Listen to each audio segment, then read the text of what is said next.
रवि की कहानी, लालच से ईमानदारी तक का सफर।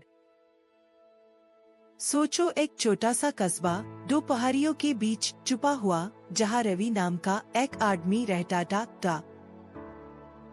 रवि था तेज दिमाग वाला, चालाक और बिजनेस में माहिर, लेकिन उसकी एक सबसे बड़ी कहानी थी लालच और बेईमानी। कस्बे के बीचों बीच रवि की एक किराने की दुकान थी।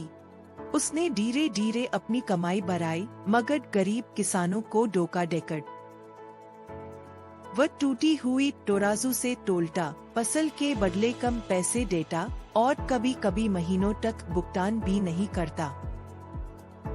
फिर एक दिन रामू नाम का बुरा और ईमानदार किसान आया, जो रवि से हिसाब मांगने के लिए तैयार था। रामू ने धीरे से कहा, तू मुझसे सब पैसे नहीं, मेरी इज्जत भी छीन रहे हैं। रवि हंसा और बोला, जा जा के और आलू उगा ले, बुरे को शायद इस बार सही तोलेगा। रामू चुपचाप चला गया, लेकिन उसने फैसला कर लिया, अब अपनी सब्जियां किसी और को बेचना है, भले कम पैसे मिले। धीरे धीरे दूसरे किसान भी रामू का साथ देने लगे।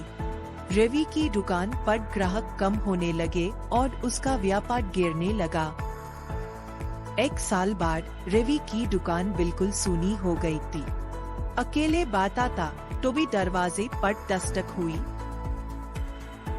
दरवाजे पर रामू कराता, हाथ में टोकरी भर सब्जियां लेकर, और बोला, ये ले, इसे बेच दे, लेकिन ईमानदारी से। रवि हैरान रह गया, जिसे उसने धोखा दिया था वही अब उसकी मदद कर रहा था भी। रवि ने पूछा, तुम ये सब क्यों कर रहे हो? रामू मुस्कुराया, जो जैसा करता है वैसा ही बढ़ता है। उस रात रवि सो नहीं सका। अपने हर झूठ और धोखे पर उसे पछतावा हुआ।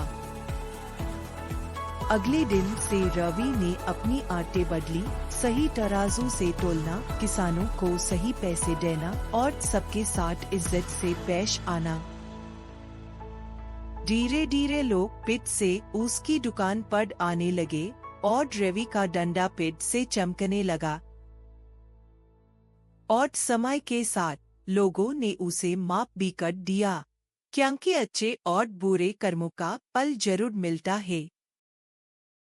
क्या आपको पता है, यही है असली कहानी, जो जैसा करता है वैसा ही उसे लौटकर मिलता है। तो आप भी याद रखिए, हमेशा ईमानदार बनो, क्योंकि अच्छे कर्म कभी व्यर्थ नहीं जाते। अगर आपको ये कहानी पसंद आई तो लाइक करें, शेयर करें और सब्सक्राइब जरूर करें।